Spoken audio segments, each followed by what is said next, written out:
We bow down and worship you, Yahweh, Yahweh. Come and do what only you can do. Mighty man of war, Lion of Judah, we bow down and worship you.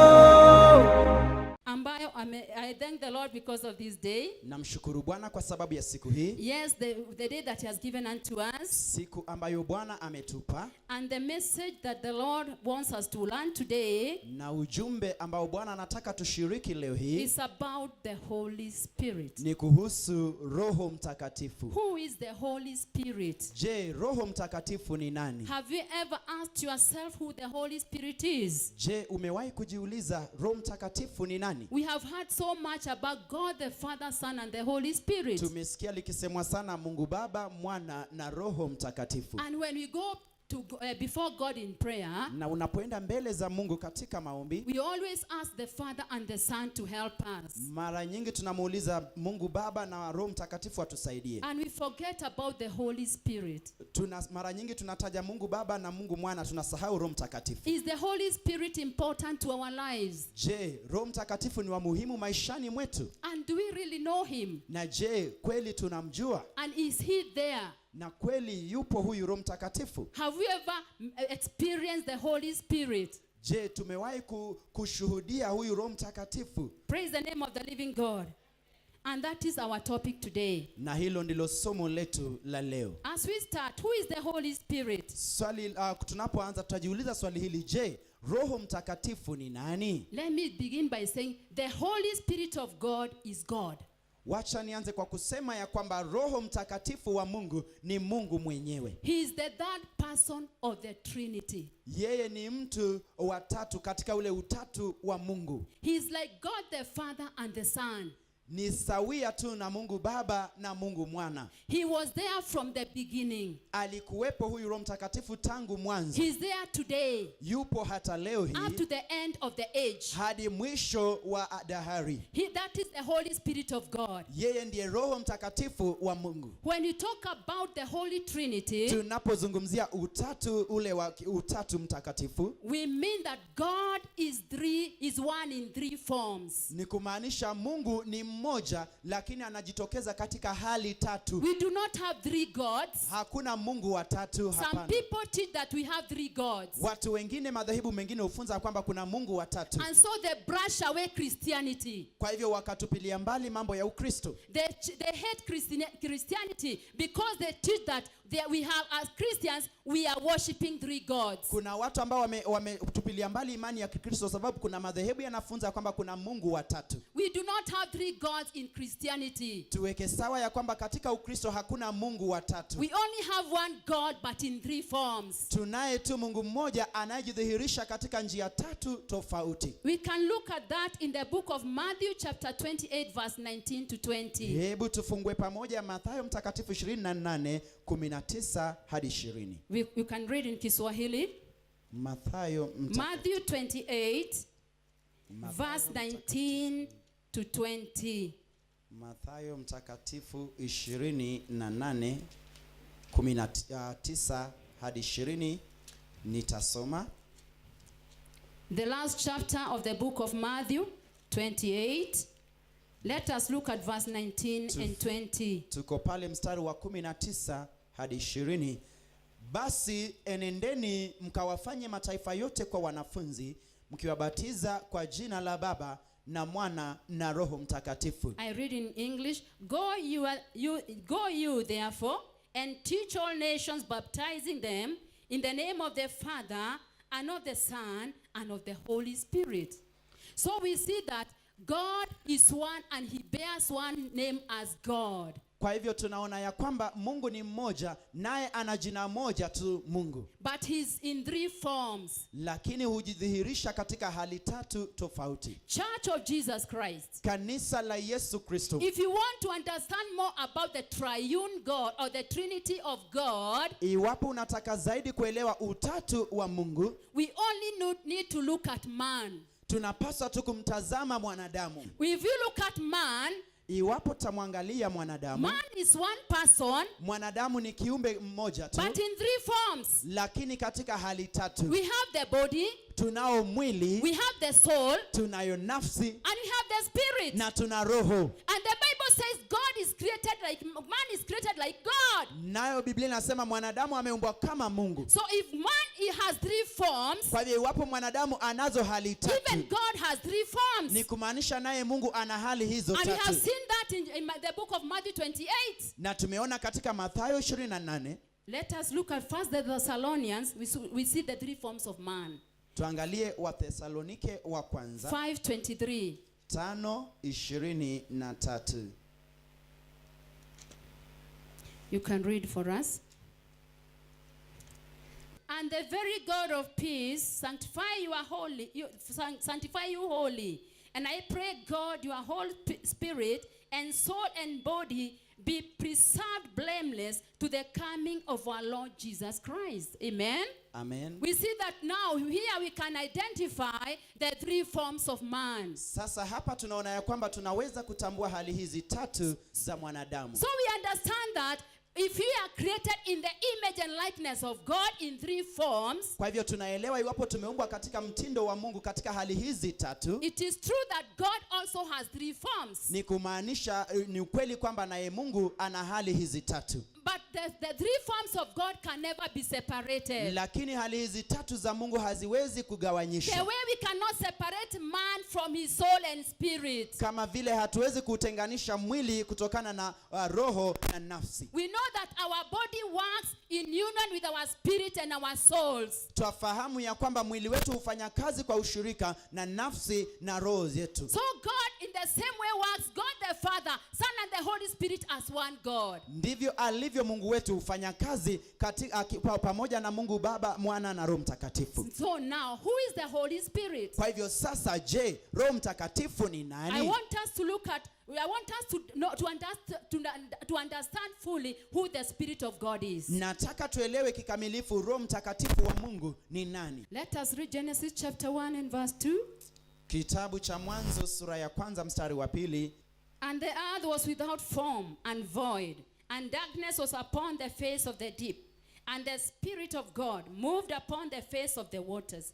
So here we find the Holy Spirit of God. Kwa hivyo hapa tunampata Roho Mtakatifu wa Mungu. In the beginning of creation. Mwanzo wa maumbile yote. But in this dispensation, lakini katika majira haya, we have ignored the Holy Spirit of God. Tumempuuza Roho Mtakatifu wa Mungu. The church does not understand who the Holy Spirit of God. Kanisa la leo halielewi Roho Mtakatifu wa Mungu ni nani. The church has not even accepted the Holy Spirit of God. Kanisa la sasa hata hatujamtambua Roho Mtakatifu wa Mungu. Sometimes when we speak about the Holy Spirit, you feel ashamed. Wakati mwingine tunapozungumzia Roho Mtakatifu utaona wapendwa wengine wakiaibika. Yeah, we don't even testify about him. Hata hatumshuhudii Roho huyu Mtakatifu. We don't even talk about him. Hata hatumzungumzii Roho Mtakatifu. In fact, we have refused him in the church today. Ni kweli ya kwamba tumemkataa Roho Mtakatifu katika kanisa letu la leo. But let me tell you, church. Lakini wacha niwaambieni kanisa. When we got saved, wakati uliokolewa, when we got saved, ulipookoka, when we got saved, tulipookoka, we were filled with the Spirit of God. Tulijazwa na Roho Mtakatifu wa Mungu. Yes, the Spirit of God came upon us. Roho Mtakatifu alitujilia. Just as Jesus had promised. Kama vile alivyoahidi Yesu. In Acts chapter 2 verse 38. Matendo ya Mitume 2:38. Peter was testifying to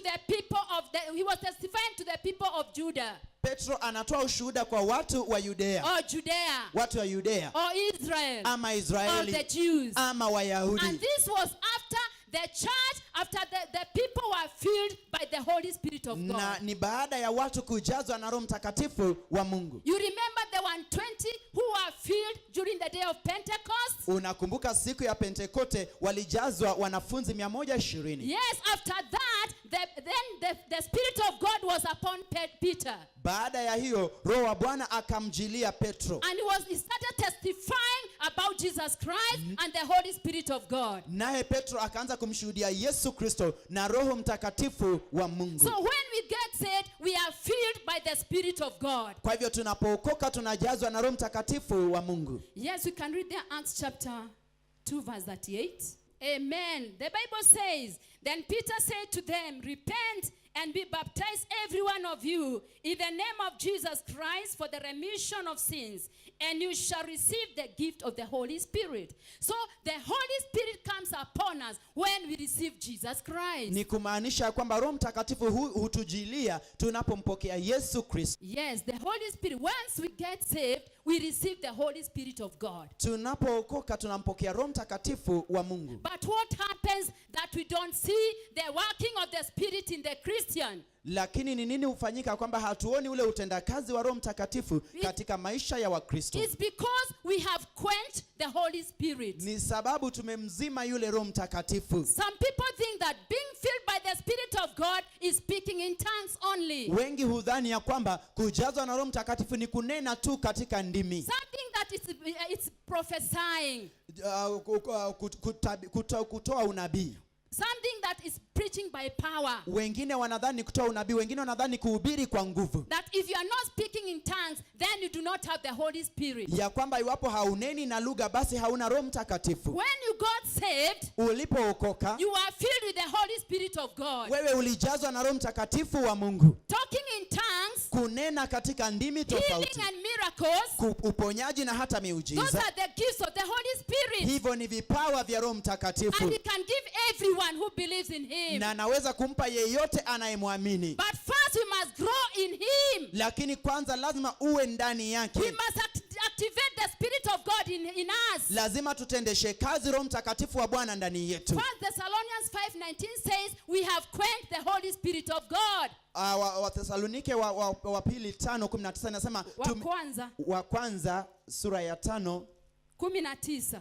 The Bible says quench not the Spirit. Tunaambiwa ya kwamba tusimzime yule Roho Mtakatifu. So the Spirit of God is not leading the church because we have quenched him. Kwa hivyo ni kumaanisha Roho wa Bwana halitawali kanisa maana tumemzima. How do we quench the Holy Spirit? Tunamzimisha vipi Roho Mtakatifu? We quench him by continuing in sin. Tunamzima tunapoendelea katika utenda dhambi. When we get saved, tulipookoka, Jesus means that we stop sinning. Yesu anamaanisha ya kwamba tukome kutenda dhambi. But if we continue with our old life, lakini tunapoendelea na maisha yetu ya pale awali, then the Holy Spirit will not be evident in our lives. Basi Roho Mtakatifu hatadhihirishwa maishani mwetu. He will not do miracles in our lives. Hatatenda miujiza maishani mwetu. He will not change our lives. Hatayabadilisha maisha yetu. We will not have life. Hatutakuwa watu wenye ushindi maishani we mwetu. live a defeated life because we have quenched the Holy Spirit. Leo hii tunaishi maisha ya kushindwa ni sababu tumemzima Roho Mtakatifu. So who is the Holy Spirit?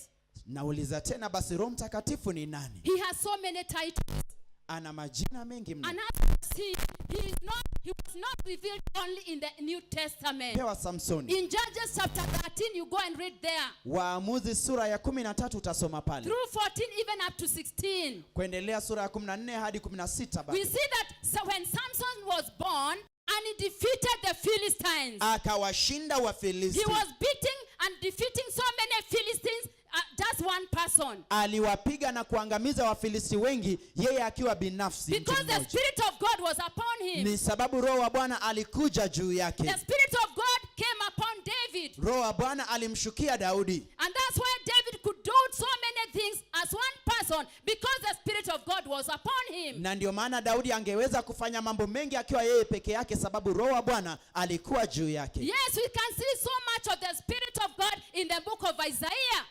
Katika kitabu cha Isaya tunaona udhihirisho mkubwa sana wa kazi za Roho Mtakatifu. So the Spirit of God was there from the beginning. Kwa hivyo ni kumaanisha Roho wa Bwana alikuwepo tangu mwanzo. In the New Testament, katika Agano Jipya, we meet the Holy Spirit overshadowing Mary. Tunaona Roho Mtakatifu akimfunika Maria. And when she was overshadowed by the Spirit of God, she conceived Jesus Christ. Naye alipofunikwa na Roho Mtakatifu wa Bwana akapata mimba ya Yesu. We also see him come upon Jesus during his baptism. Na tunaona Roho Mtakatifu pia akimjilia Yesu wakati wake wa ubatizo. And after the baptism baptism, the Spirit of God led Jesus Christ to the wilderness to fast and pray. Who is the Holy Spirit? Kwa hivyo Roho Mtakatifu ni nani? Let us begin by saying Tuanze kwa kusema hivi. the Holy Spirit of God Roho Mtakatifu wa is Mungu the power of God.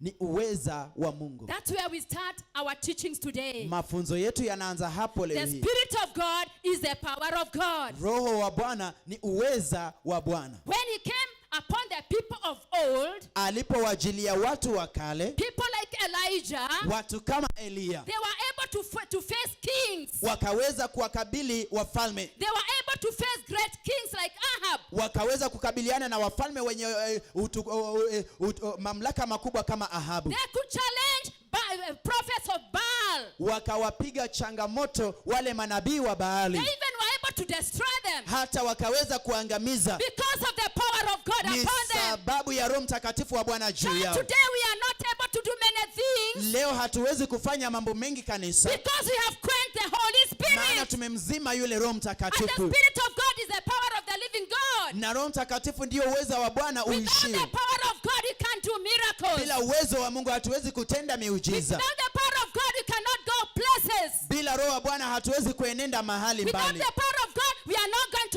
to defeat temptations. Bila uweza wa Mungu hatutayashinda majaribu. Look at Peter, for example, Hebu tumtazame Petro kwa mfano. when Jesus was arrested. Because Peter was not filled by the Spirit of Na God, sababu wakati huo Peter hakuwa na Roho Mtakatifu ndani yake, he denied his Lord. akamkana Bwana wake. Not once, Sio mara moja, not twice, sio mara mbili, not but 3 times. mara tatu. He denied his Lord 3 times. Alimkana Mungu Bwana wake mara tatu, Because he was not filled by the Spirit of ni God. sababu hakuwa amejazwa na Roho Mtakatifu wa Mungu. Any Christian who has quenched the Spirit of God Mkristo yeyote ambaye amezimisha Roho Mtakatifu, is denying his Lord every day. yeye humkana Bwana wake siku We zote. are denying Jesus in the church Tunamkana Yesu kanisani, because we have quenched his Spirit. maana tumezimisha Roho We wake, have saddened his Spirit. tumemzima yule Roho wake, We have cast him away. tumemtupa ilia mbali. The church, we are being defeated every day. Kanisa basi tunashindwa kila siku. Even when false prophets challenge us, Hata manabii wa uongo wanapotutia we changamoto, have no answer for them. hatuna jibu We kwao, have no answer for them hatuna majibu kwao, because we do not have power. maana hatuna uweza, We don't have that power of God hatuna uweza wa Mungu ndani to yetu challenge our enemies, kukabiliana na maadui to zetu, challenge our challengers, kukabiliana na to wanaotukabili, challenge the devil. kukabiliana na We ibilisi. continue to deny our Lord Tunaendelea kumkana Bwana wetu by sinning kwa kutenda dhambi, because there's no one to tell us not to sin. maana hakuna mtu ndani yetu wa kutuambia tusitende Because dhambi, we have denied the power of God. maana tumekataa nguvu za Bwana. Now back to the story of Peter. Turejelee hadithi ya Petro. Now Peter denied Jesus. Petro amemkana Yesu, But after the day of Pentecost, lakini baada ya siku ya oh Pentekoste, hallelujah, haleluya, the same Peter Petro yule mmoja stood before people akasimama mbele and ya told watu them in Acts chapter 2, katika kitabu cha Matendo ya Mitume sura ya oh pili, men of Israel, akawaambia, enyi watu wa oh Israeli, men of Israel, wana wa Israeli, I challenge you today. ninawakabili leo And Jesus whom you see today ya kwamba Yesu mnayemwona leo is the one who was alive with us. ndiye aliyekuwa hai pamoja The nasi. other day he had denied him, Ile siku nyingine alikuwa amemkana Yesu, but today he's accepting him. lakini leo He's anamkubali, testifying about him anashuhudia juu ya Yesu because of the power of the Spirit of kwa God. sababu ya uweza wa Roho When we Mtakatifu. are empty, Wakati tunakuwa bure, when we have no Spirit of God, wakati hatuna Roho wa Mungu ndani we yetu, become empty tunakuwa bure like an empty debe. kama debe lisilo So na the chochote. devil can hit us here and Kwa there. hivyo ibilisi anaweza kutupiga mateke He hapa can na shoot pale, us here and there. anaweza kutupiga hapa na He can pale, play around us here and there. anaweza kutuzungusha hapa na He can pale, defeat us here and there. anaweza kutushinda wakati But wowote. when we have the Spirit of God, Lakini tunapokuwa na Roho wa oh Bwana, hallelujah, haleluya, we are going to challenge them. tutakabiliana na We are yeye, going to tell them, tutawaambia, you're always hating me, malign me. kila siku You have umenichukia, always backbited me. kila siku Let umenifitini, me tell you, lakini wacha I nikwambie, am born again. nimeokoka And I'm a child of God. sasa. Mimi ni mwana wa And Mungu I am the head. na mimi ni kichwa, And not the tail. mimi sio mkia. When you have the Spirit of God, Unapokuwa na Roho wa we Bwana, shall be bold like Peter. utakuwa na ujasiri kama We shall Petro, tell them the truth. tutawaambia ukweli, We shall challenge them. tutawakabili, We shall put them down. tutawaweka chini, They are not going to challenge challenge us. Tutawameota kwa Demons tutawacha are not going tukabili. to play with us. Hawatatuchezea. Demons are not going to play with us. Mapepo hayatakuja kutuchezea. Yes, we are going to tell the devil. Tutamwambia ibilisi. Listen, devil. Sikiliza You ibilisi. devil. Wewe ibilisi. And your demons. Na mapepo yako. Listen the word of the Lord. Sikiliza neno la Bwana. The word of the Lord says this Neno la concerning Bwana me. linasema hivi. That I'm up, not down. Ya kwamba niko juu sio That chini. I'm the blessed one of the Lord. Mimi ni mbarikiwa wa There Bwana. is no weapon Sina hakuna silaha fashioned against me itakayoniuliwa kinyume na that mimi. shall prosper. Itakayofaulu. And I'm the child of God. Na mimi ni mwana wa I'm an Mungu. heir with Mimi ni Christ. mrithi pamoja na Kristo. Seated with Christ. Mimi ni roho wa Bwana. I'm seated with Christ. Nimeketi na Kristo. On the right hand of God. Mkono wa kuume wa Where Baba. you devil, Mahali wewe you ibilisi cannot touch me. hauwezi I am kunigusa. covered by the blood of Jesus. Nimefunikwa na damu ya Yesu. And by the way, Satan, Na hata hivyo shetani, Jesus paid my price. Yesu alilipa He gharama yangu. paid my every debt. Alilipa madeni yangu I do yote. not have debt with you. Mimi sina deni na wewe. Look at me, Satan. Hebu niangalie I shetani. am free woman. Mimi ni mwanamke aliye huru. I am free man. Mimi ni mwanamume huru. I am free child of God. Mimi ni mwana huru wa Yesu. Satan, you cannot trample me down. Hawezi kunikanyagia chini tena. Listen, Satan. Sikiliza shetani. You will tell Satan. Utamwambia shetani, I've been given power over you nimepewa nguvu juu yako to trample over you kukukanyaga and all your power. na nguvu zako And zote, you are not going to harm me. na hautaniangamiza. Oh, hallelujah. Haleluya. And you also tell him, this is in Luke 10:19. Luka 10:19. You tell the devil, Unamwambia ibilisi, see, Satan, ona you have shetani, trampled upon me many days. siku nyingi umenikanyagia chini, But let me tell you, lakini wacha I nikwambie, am a child of God. mimi ni mwana wa Mungu. I've been given the key of David, Nimepewa ufunguo wa Daudi, the key of the kingdom of God, ufunguo za ufalme wa Mungu, to bring you down. kukuleta wewe And chini, you're never going to be over me anymore. na hautakuwa juu yangu tena. Praise the name of the living God. Haleluya. That is how Peter was testifying. Ndivyo alivyoshuhudia Petro Just after being filled by the power of God, punde tu baada ya kujazwa na Roho Mtakatifu, after being filled by the Spirit of the living baada God. ya kujazwa na Roho Mtakatifu wa Bwana. Let us look at chapter 1, Tuangalie verse 8. Matendo ya Mitume 1 sura ya 8 mstari wa 8. But you shall receive power. After that the Holy Ghost is come upon you. And you shall be witnesses to me both in Jerusalem and all Judea and in Samaria and to the uttermost part of the earth. That is after the power of God comes upon us. Hapa ni baada ya ujio wa Roho Mtakatifu juu yetu. Jesus had promised the disciples Yesu alikuwa amewaahidi wanafunzi. in John chapter 14 Yohana Mtakatifu sura ya 14 and 16. na mstari wa 16. No, John chapter 14, chapter 15 and chapter 16. Yohana Mtakatifu sura ya 14, sura ya 15, sura ya 16. That he was going to send another helper. Ya kwamba atatuma msaidizi mwingine. He was going to send them a comforter. Alikuwa watumie mfariji. He was not going to leave them as orphans. Hangewaacha kama mayatima. Why did Jesus promise the church that gift of the Holy Spirit? Ni kwa nini Yesu akaliahidi kanisa kipawa hicho cha Roho Mtakatifu? Because the Holy Spirit is the power of God. Maana Roho Mtakatifu ni uweza wa Mungu. And just like Peter and the disciples of the early church, Na sawia tu na Petro na wanafunzi wa kanisa la awali, we need this power so that we are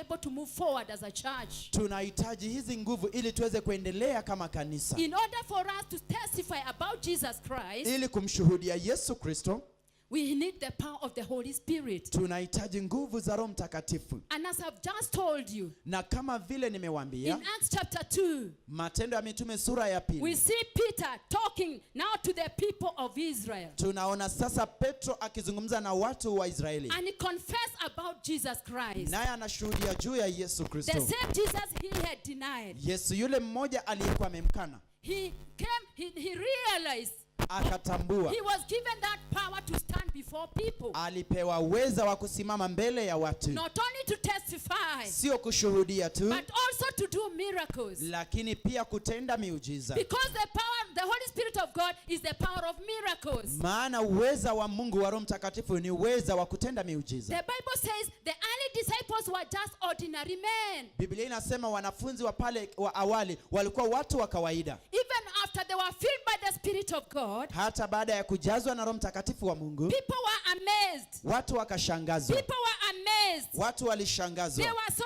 amazed Walishangazwa mno. because the same people who were so fearful the previous day, Maana watu wale wale waliokuwa waoga siku the iliyotangulia, following day they were so bold siku iliyofuata walikuwa na ujasiri because of the power of the Spirit of God. kwa sababu ya uweza wa Roho Mtakatifu. Even us as church, we need that power. Hata sisi kanisa tunahitaji nguvu hizo. We need revival. Tunahitaji uvuvio, To revive the power of God in us, kuvuvia uweza wa Mungu ndani yetu, so that we are able to testify boldly about Jesus ili Christ. tuweze kushuhudia kwa ujasiri kumhusu Yesu. Today, some people, when they are faced with a challenge, Leo hii watu wanapokumbwa na changamoto, sometimes a person may come and challenge you wakati mwingine mtu anakuja kukuchangamoto, and tells you to prove who Jesus is. anakuambia udhibitishe Yesu ni nani. Some people lack words to explain who Jesus is Watu wengi hukosa maneno ya kueleza Yesu ni nani, because they have no power of the Holy Spirit. maana hawana uweza wa Roho Mtakatifu. Because the Spirit of God, Maana Roho wa Bwana, Jesus said, Yesu akasema, he was going to remind us all things. angeenda kutukumbusha mambo yote. That is the Spirit of God. Huyo ni Roho wa Mungu. So when we have the Spirit of God in us, Kwa hivyo tunapokuwa na Roho Mtakatifu ndani yetu, we are able to remember who Jesus is tunaweza kukumbuka Yesu ni nani according to the scripture,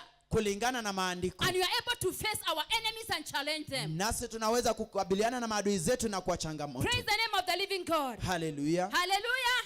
Hallelujah, church. Let me tell you this, church. Wacha niwaambieni hivi kanisa, From creation tangu maumbile to Jesus Christ, hadi wakati wa Yesu Kristo, we call that the dispensation of God the Father. tunaita huo ama majira ya Mungu Baba. From Jesus Christ Kuanzia wakati wa Yesu unto Kristo the day of Pentecost, hadi siku ya Pentekoste, we call that the dispensation of Jesus Christ. tunaita hayo majira ya Yesu Kristo. From Pentecost Kuanzia to the Pentekoste end of time, hadi mwisho wa we dahari, call that the dispensation of the Holy Spirit of God. majira haya tunaita majira ya udhihirisho wa Roho And Mtakatifu. we are in the dispensation of the Spirit of God. Na sasa tuko katika majira hayo ya udhihirisho wa Roho We are living Mtakatifu. in the end times. Miujiza. Let us look at the first miracle that was performed by the first disciples Hebu tuone muujiza wa kwanza uliotendwa na wanafunzi wa kwanza. in Acts chapter 3. Matendo ya Mitume sura ya kwanza. You ya can go tatu. read chapter 1, Acts chapter 1 and chapter 2, and then you are going to learn so much about the Spirit of God. Peter and John, Petro na Yohana they went to the temple one day. wakaenda hekaluni siku moja. The Bible records that it was the time of prayer. Biblia inanakili ulikuwa ni wakati wa maombi. And at the gate of the temple, Na katika malango ya hekalu, called as the beautiful gate, mlango ama malango yaliyoitwa mzuri, there used to be a man palikuwa na mtu who was lame from birth. ambaye alikuwa kiwete tangu tumboni, And he used to be placed there every day. naye alichukuliwa na kuwekwa pale kila siku. His relatives could carry him and bring him at the temple. Jamaa yake wangembeba na kumleta kwenye mlango wa At the hekalu, beautiful gate, mlango uitwao mzuri, where he used to ask people for alms. mahali aliomba watu sadaka. But this particular day, Lakini siku hii I thank God for his Holy Spirit. namshukuru Bwana kwa sababu ya Roho wake Oh, this Mtakatifu. particular day, Siku hii ya kipekee it was not going to be like any other day. haikuwa iwe kama siku nyingine yoyote, At least for Peter and John, hata kwa Petro na Yohana and for this lame person. na kwa mtu huyu kiwete. Praise the name of the living God. Haleluya. This came after the disciples were filled by the Holy Spirit. Haya yanatukia baada ya wanafunzi kujazwa Roho Mtakatifu, Because the Holy Spirit is the power of God. maana Roho Mtakatifu ni uweza wa Mungu. And they went there as usual. Nao wakaenda pale They kawaida, were going to pray as usual. kuomba kawaida,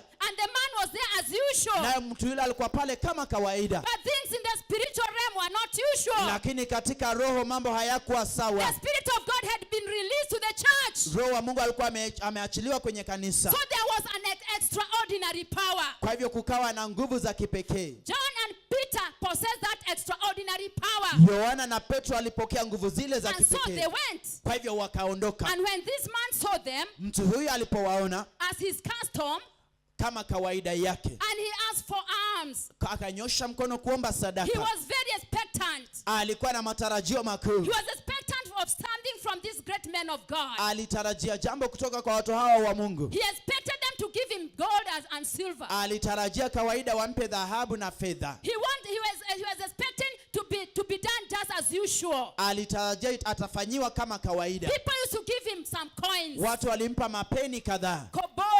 Kobole. Yes, 5 shillings there. Shilingi 5 hapa. 1 shilling here and there. Shilingi moja hapa na pale. Maybe 10 shillings there. Labda kibatika shilingi 10. Maybe at 20. Labda 20. Praise the name of the living God. Hallelujah. But this day was unusual. Lakini siku hii mambo hayakuwa kawaida. Because he was not facing usual people. Maana hakuwa anakabiliana na watu wa kawaida. Peter and John were not usual people anymore. Yohana na Petro hawakuwa watu wa kawaida tena. Yesterday they were ordinary men. Ni kweli jana walikuwa wa kawaida. They were just disciples walikuwa there. Ni wanafunzi tu. But after the Pentecost lakini day, baada ya siku ya Pentekoste, after the Holy Spirit came upon them, baada ya kujiwa na Roho Mtakatifu, these ordinary men, watu hawa wa kawaida and women, na wanawake wa kawaida wakawa wamebadilishwa kabisa. They were filled with divine power. Wakajazwa na uweza wa They Roho. were filled with spiritual power. Wakajazwa na uweza wa They were Roho. filled with supernatural power. Wakajazwa nguvu za And kipekee. so when they came to this Kwa gate, hivyo walipofika kwenye mlango huu, this particular day of prayer, siku hii ya maombi, the man asked for them for alms.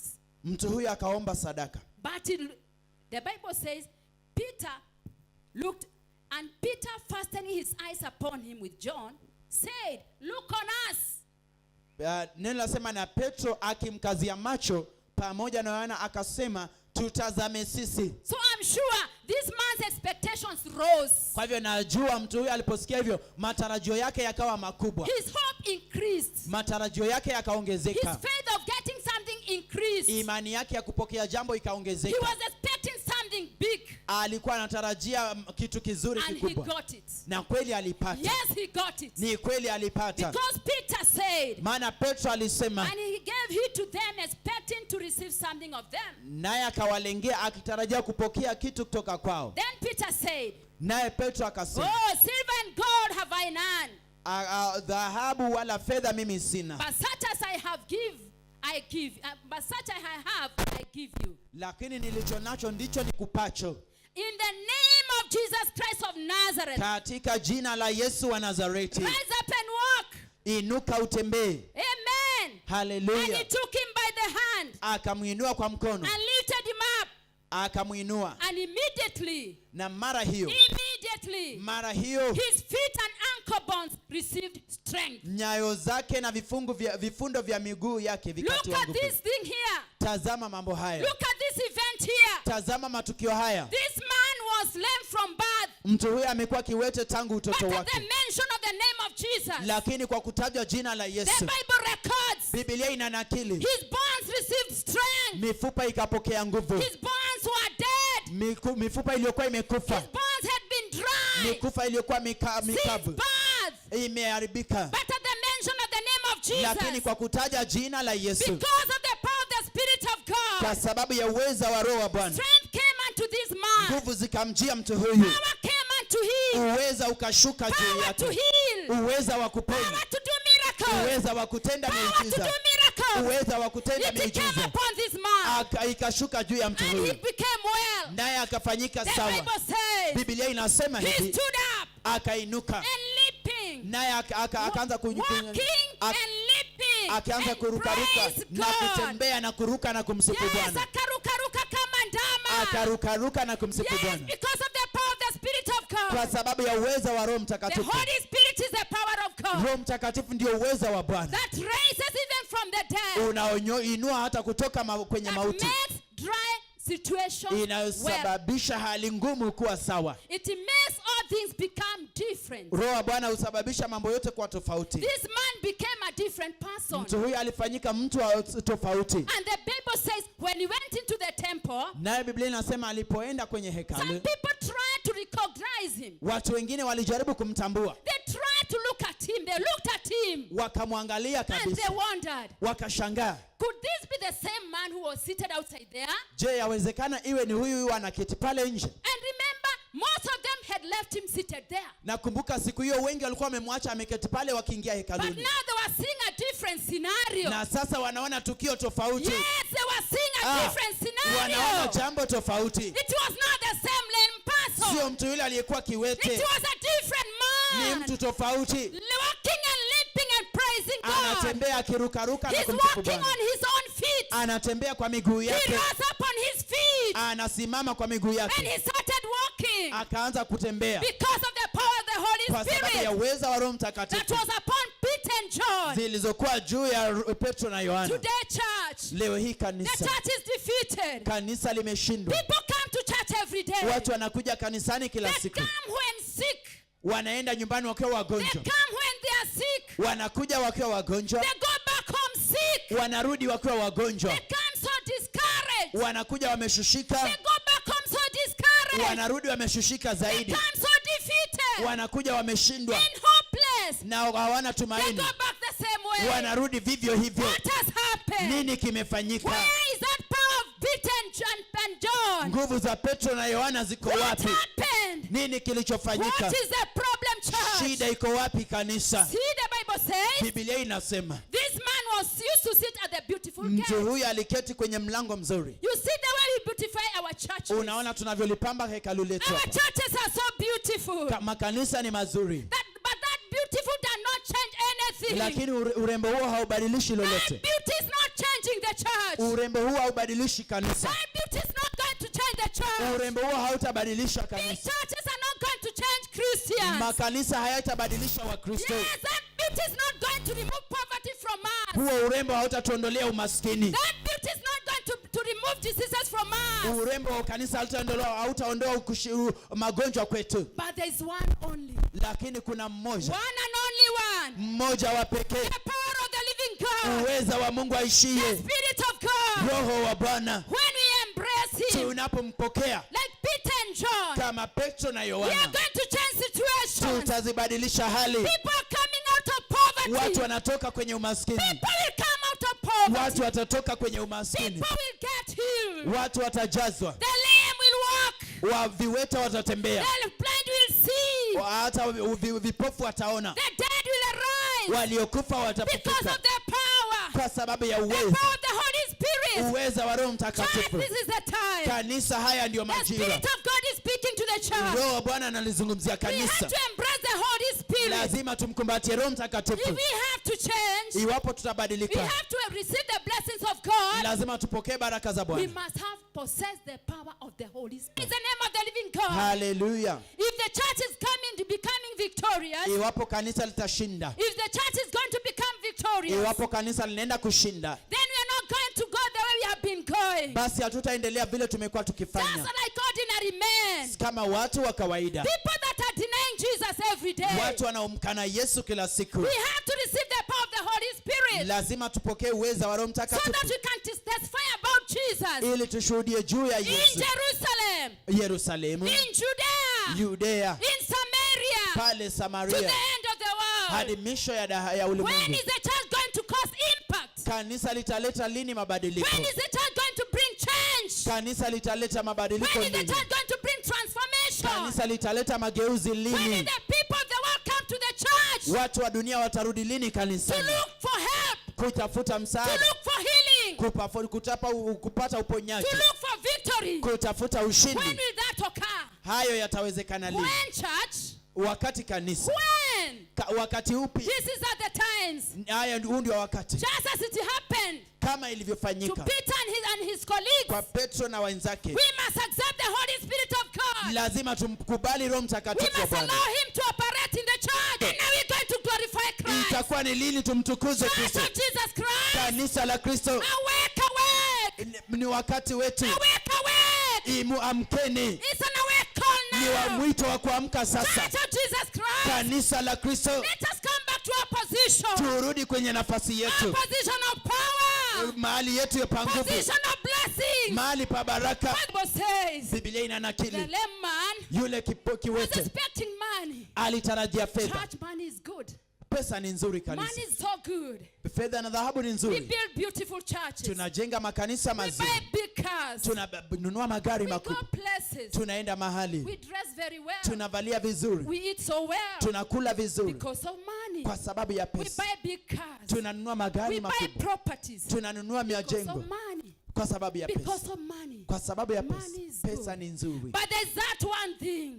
Lakini kuna kile kitu There is kizuri, that one kitu kimoja that is bigger than money. kinachozidi pesa, That is better than money. kinazidi pesa. Praise the name of the living God. Haleluya. Look at this scenario. scenario, angazia mambo haya. this man here, Mtu huyu hapa, I am very sure, nina uhakika he had received some money alikuwa amepokea from pesa the tayari people who had come before. kutoka kwa watu waliotangulia. But that money never made a difference. Hizo pesa hazikuleta tofauti. He remained a lame person, Alibaki kiwete, sitting at the gate ameketi kwenye with mlango, flies all over, nzi wakiwa kila with mahali dust all over, na uchafu kila mahali. with dirt all over, Uchafu umejaa, stinking all over. kukunuka kunuka, And he had been given money.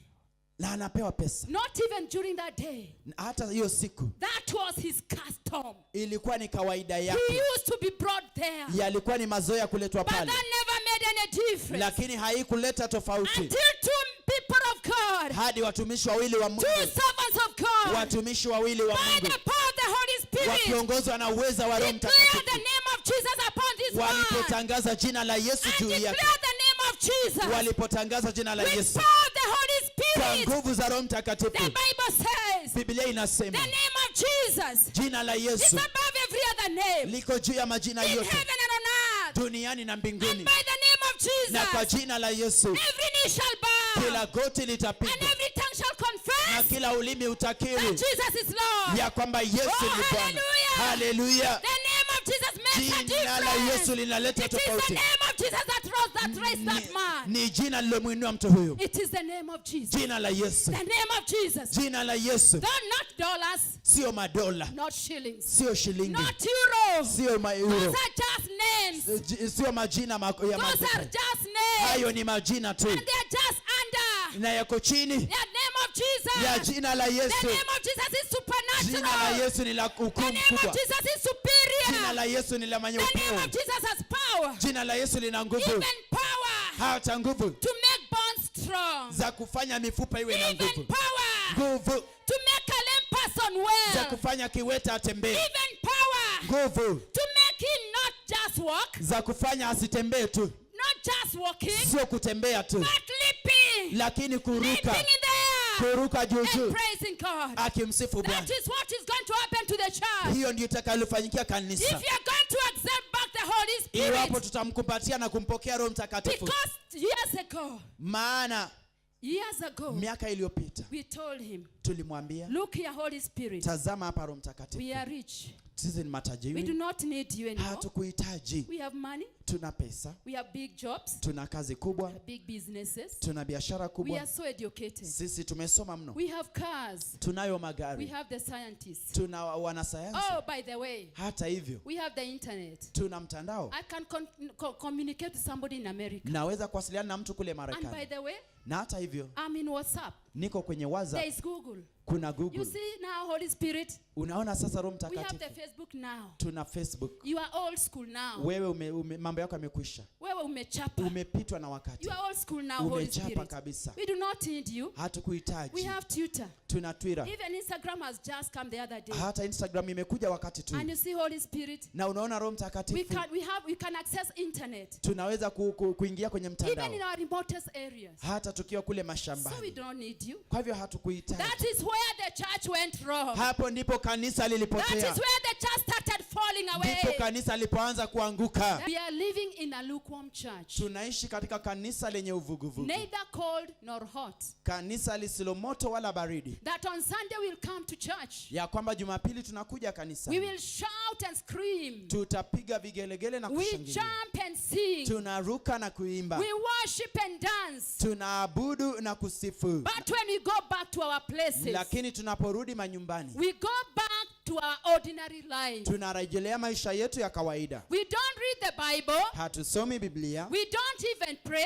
hata hatuombi, We continue sinning as we wish. tunaendelea kutenda dhambi We tutakavyo, go back to our old ways. tunarejelea njia zetu potovu. But on Sunday, Lakini ifikapo we Jumapili, wash and dress so smartly. tunaoga na kuvalia vizuri, And we come to church tunakuja kanisani and continue as usual. na kuendelea kama kawaida, Just as this man of Acts chapter 3. kama vile huyu mtu wa Matendo ya Mitume sura ya He 3, was being left there every day as usual. kila siku alikuwa pale kama kawaida, And he continued living as usual. naye akaendelea kuishi kama kawaida, Begging for alms as usual. akiomba sadaka kama kawaida. There was no difference. Hakukuwa na tofauti. There's no difference between this church and this man of Acts 3. Hakuna tofauti na mtu huyu na kanisa kanisa hili na mtu huyu wa Matendo sura ya 3. Without the Holy Spirit of God, bila Roho Mtakatifu wa Bwana, we are useless. Hatuna maana. We are wretched. Sisi ni wanyonge. We are miserable. Tuna udhaifu. We are poor. Maskini. We are blind. Vipofu. And we are naked. Na tu uchi. That's how we are. Ndivyo tulivyo. Just think for one moment. Hebu fikiria kwa dakika moja. And this is true. Na huu ni ukweli. Are we happy in our homes today? Je, nyumbani kwetu tunafurahi? Are we enjoying life today, church? Tunafurahia maisha siku ya leo. We have every kind of tribulation. Tuna kila hali ya mateso. Sometimes we sleep hungry. Wakati mwingine tunalala njaa. Sometimes we are not able even to take our children to school. Wakati mwingine hata tunashindwa kuwasomesha watoto wetu. And this church, the Lord had endowed this church with a lot of riches. Ilhali kanisa hili Mungu alilipa utajiri mkubwa. This church of the last days. Kanisa la wakati wa mwisho. But we have denied the power of God. Lakini tumezikana nguvu za Bwana. Just like the lame man at the gate of Beautiful. Kama vile yule kiwete katika mlango huo mzuri. He only wanted finances. Alitaka fedha tu. He only wanted money. Alihitaji pesa tu. The same case with the church of today. Ilivyo na kanisa la leo. We are only interested in money. Tunapendezwa tu na pesa. And I said money is good. Nami nimesema pesa ni nzuri. But we should not worship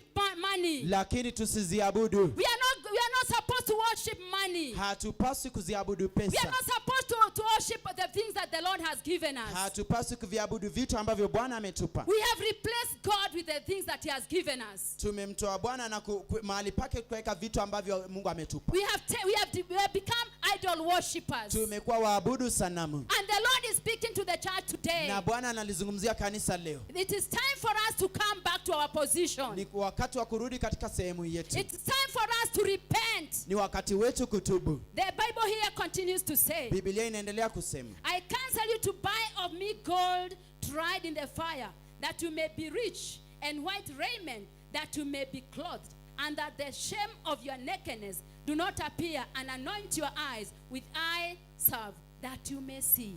Yes. As many as I love, I rebuke and chasten. Be zealous therefore, and repent. Praise the name of the Lord. So the Bible is telling us, church, today. Kwa hivyo Biblia inatuambia hivi. We have to embrace back the presence of God in the church. Lazima tukubali na kumkumbatia uwepo wa Mungu kanisani. We must allow him to come back to the church. Tumruhusu arejee kanisani. We must allow the Spirit of God to lead us. Tumruhusu Roho wa Bwana kutuongoza. We must allow him to reign us.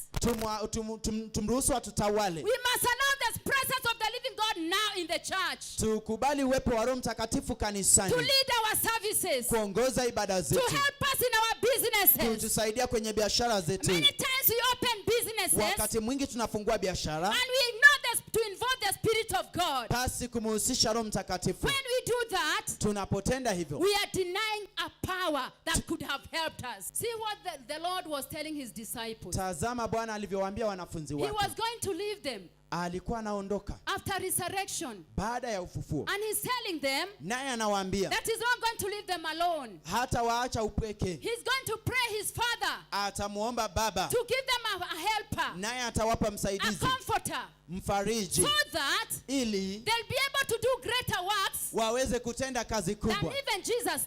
Kama zaidi ya Yesu. Ask yourself today. Hebu jiulize leo. Jesus used to raise the dead. Yesu aliwafufua wafu. He raised Lazarus. Alimfufua Lazaro. Why are we not seeing that today? Mbona hatuoni haya yakitendeka leo? Because we have denied the power. Sababu tumezikana nguvu. The power of God. Nguvu za Mungu. That works miracles. You see, tunaona an orphan yatima is a person who has no helper. Ni mtu asiye na msaada. The parents have died. Wazazi wake wamekufa. Maybe he has no brother or sister. Labda hana ndugu wala dada. That person is loneliness. Mtu yule ana upweke. And the Lord is telling the church, naye Bwana analiambia kanisa, that I'm not going to leave you with loneliness. Sitawaacheni upweke kama yatima. I'm giving you a helper. Na wapeni msaidizi. Somebody to comfort you. Mtu wa kuwafariji. Somebody to direct you. Mtu wa kuwaelekeza. An orphan has no director. Yatima hana mwelekezi. He has no somebody to direct him in the affairs of life. Hana mtu wa kumwelekeza katika mambo ya maisha. He's usually alone most of the time. Kila wakati yuko peke yake. And the Lord said that he was not going to leave us that way. Na Bwana akasema hata tuacha upweke. He was going to give us somebody somebody to help us. angetupa msaidizi, And that is the Spirit of God. na huyu ni Roho wa Bwana. But today we have denied him. Lakini leo tumemkana. That's why the church is walking alone. Ndio maana kanisa latembea peke yake Without direction. bila The mwongozo. church is full of confusion. Kanisa limejaa kuchanganyikiwa. Because we told the Spirit of God to leave. Maana tulimwambia Roho wa Bwana aondoke. Praise the name of the Lord. Today we are moving in ignorance. Leo tunaenda katika kutokujua. Because we have refused the teacher. Maana tumemkataa mwalimu. We have refused the comforter. Tumemkataa mfariji. We have refused the helper. Tumemkataa msaidizi. Hosea chapter 4 verse 6 says, Hosea 4:6 inasema, God is saying, Mungu anasema hivi, my people are perishing for lack of knowledge. watu wangu wanaangamia kwa kukosa maarifa. Without the Spirit of the Lord, Pasi Roho wa Bwana, we are not going to know to understand the word of God. hatutakuwa na maarifa ya neno la Mungu. Because this word Maana neno hili was written by liliandikwa the power na of the uwezo Spirit of God. wa Roho wa Bwana. You can read that for us in 2 Timothy chapter 3 verse 16. Waraka wa pili wa Timotheo 3:16. Kila andiko lenye pumzi ya Mungu lafaa kwa mafundisho na kwa kuwaonya watu makosa yao na kuwaongoza na kwa kuwaadibisha katika haki.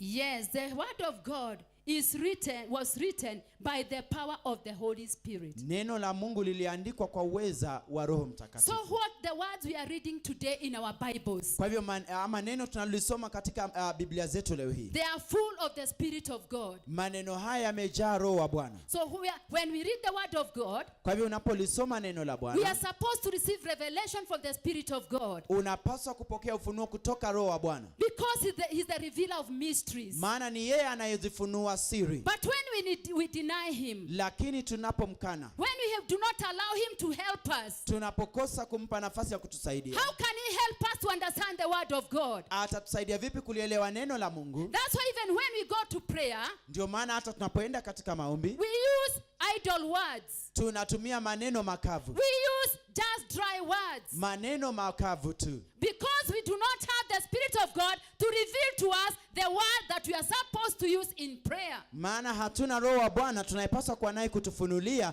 neno katika maombi. So our prayers become useless. Kwa hiyo maombi yetu yanakuwa hayana maana, They have no effect. hayatendi They kazi, have no breakthrough. hayana upenyo. You'll hear somebody saying, Utamsikia mtu akisema, I've been praying for the last 3 days, nimekuwa nikiomba siku 3 but I have mtawalia, no breakthrough. lakini sina upenyo. Instead of that person going to the Spirit of God to ask him to help him, Badala ya mtu huyo kumwendea Roho wa Bwana kumwambia msaidie, that person gives up. mtu huyo anakata tamaa, He stops praying. anaacha kuomba. And so the devil strikes. Kwa hivyo ibilisi anabisha. The devil continues to strike the church today. Ibilisi anaendelea kuligonga kanisa la leo, Because we have no one to reveal to us the mystery of the word of God. maana hatuna mtu wa kutufunulia siri za ufalme wa Mungu. We are walking alone, raising the dead. Tunapaswa kuwafufua wafu, We are supposed to be raising the lame. tunapaswa kuwafufua We viwete, are supposed to be blessing the poor. tunastahili kuwafufua wafu au The whole kubariki wale creation is maskini. waiting Maumbile yote yanasubiri for the manifestation of the sons of God. udhihirisho wa wana wa Mungu, As it will happen to David. kama inavyofanyika kwa You know Daudi. the story of David. Unajua hadithi ya Daudi, And the Bible says nayo Biblia inasema, in 1 Samuel chapter 16 verse 13, Samueli wa kwanza 16:13 it says this way. inasema hivi, Then Samuel took the horn of oil and anointed him in the midst of his brethren. And the Spirit of the Lord came upon David from that day forward. So Samuel rose up and went to Ramah. When David was anointed king of Israel, Daudi alipotiwa mafuta kwa mfalme wa he Israeli, was filled by the Spirit of God. alijazwa na Roho wa Bwana, And afterwards, na baadaye we see David defeating Goliath. tunamwona Daudi akimshinda And Goliathi, after he defeated Goliath, na baada ya kumshinda Goliathi he was manifested as the king of Israel. akadhihirishwa kama mfalme wa Israeli. When are you going to be manifested in your family? Wewe utadhihirishwa siku gani katika jamii When yako? are they going to testify of you? Watashuhudia lini juu yako? When are they going to call you blessed? Watakuita lini mbarikiwa? Oh, Church of Jesus Christ. Kanisa la Kristo, When are we going to get ni tired lini tutachoka of this situation? wa hali hizi? David got annoyed. Daudi alikasirishwa. He really got annoyed. Alikasirishwa He mno. got tired Akachoka to see the people of God kuwaona watu wa Mungu being diminished to nothing. wakishushwa. When are you going to get tired Wewe utachoka lini of that situation na hali hiyo that have put you to the ground, ambayo imekufinyilia has chini, grounded you imekufinyilia in your marriage? katika ndoa You yako? have no happiness. Hauna furaha. You have no joy. It is the Spirit of God that raises the Ni standard. Roho wa Bwana anayeinua viwango. It is the Spirit of God that shall raise the standard in this church Ni today. Roho wa Bwana atakayeinua viwango kanisani humu He's the leo. one who is going to give us more sophisticated weapons to defeat our Goliath. Ndiye atakayetupa silaha za hali ya juu kumshinda Goliath wetu. We are not going to use the weapons of the people of the world. Hatutatumia silaha za watu wa ulimwengu. For example, if a neighbor or if a person goes to a witch to try to fight your business, Kwa mfano, iwapo jirani ataenda kwa mchawi kujaribu kupigana na biashara yako, don't go to the next witch wewe usiende kwa mchawi yule mwingine to try to fight him also. ili ujaribu kupigana na Go yeye. to the Spirit of God. Wewe mwendee Roho wa Bwana. The same Spirit that was upon David. Roho aliyemjilia Daudi He will help you to defeat your situation. atakusaidia kushinda hali He zako. will help you to win the war. Atakusaidia kushinda But if vita. we do as the people of the world do, Lakini iwapo tutatenda kama watu wa we ulimwengu, shall be defeated. tutashindwa. If your neighbor abuses you, Jirani yako iwapo atakutukana, if a neighbor says bad things about you, jirani anapokusema vibaya, you don't rise up in the morning and try to abuse him back. usiinuke asubuhi kujaribu kuwatukana. Pray for him. That is what Jesus said. Yesu anasema umuombee. That we pray for our enemies. Tuwaombee adui zetu. That we pray for our enemies. Tuwaombee adui That zetu. we love our enemies. Tuwapende adui zetu. When we love our enemies, Tutakapowapenda adui the zetu, Lord fights for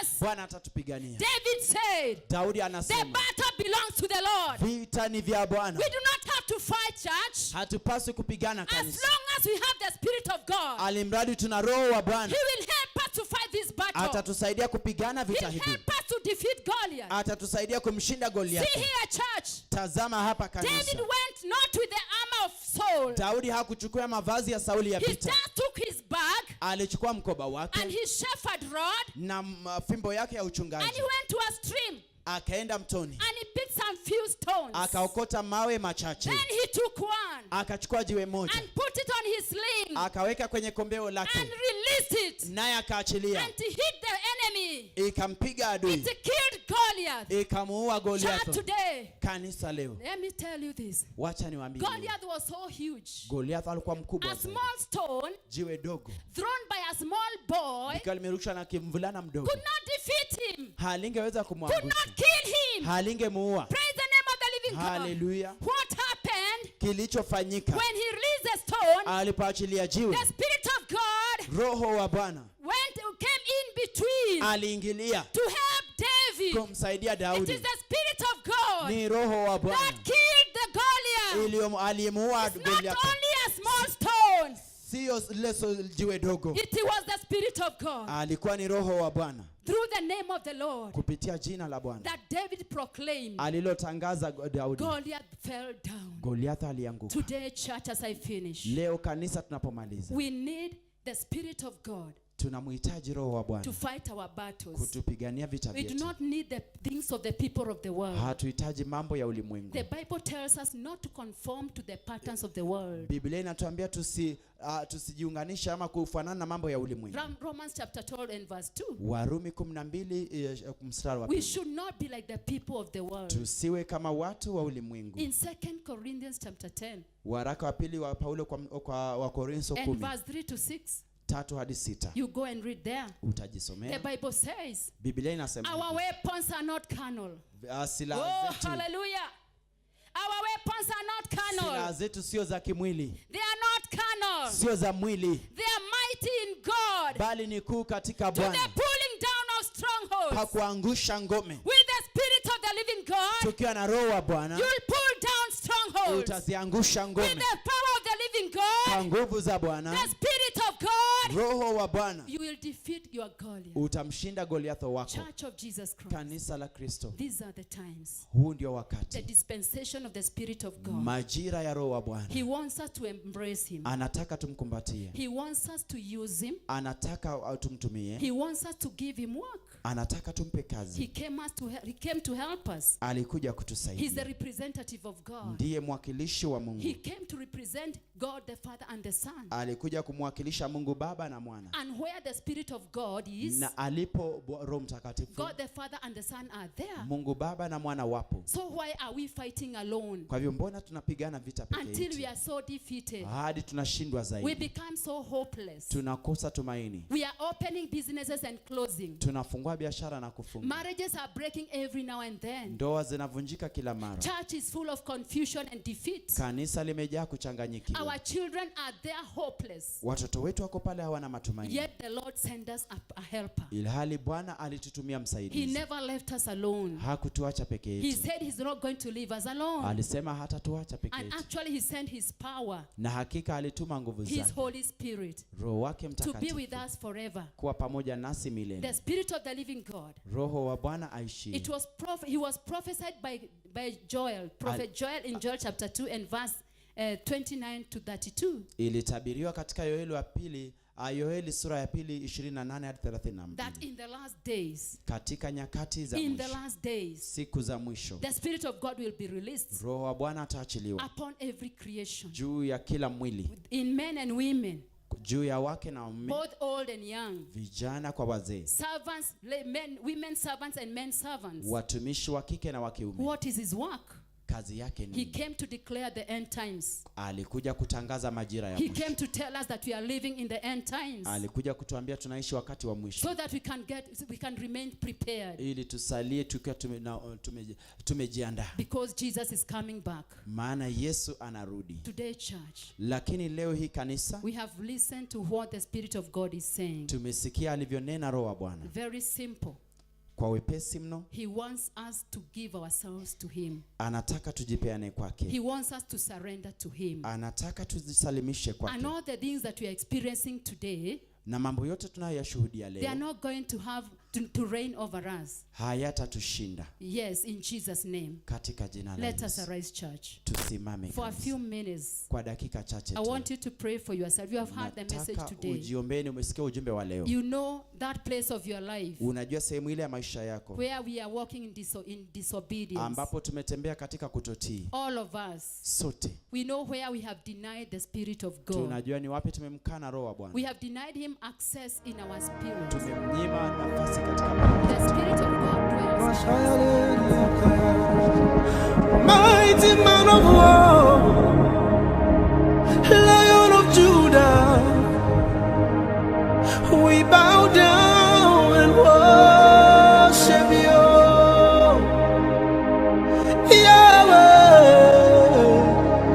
Yahweh, Yahweh. Come and do what only you can do. Mighty man of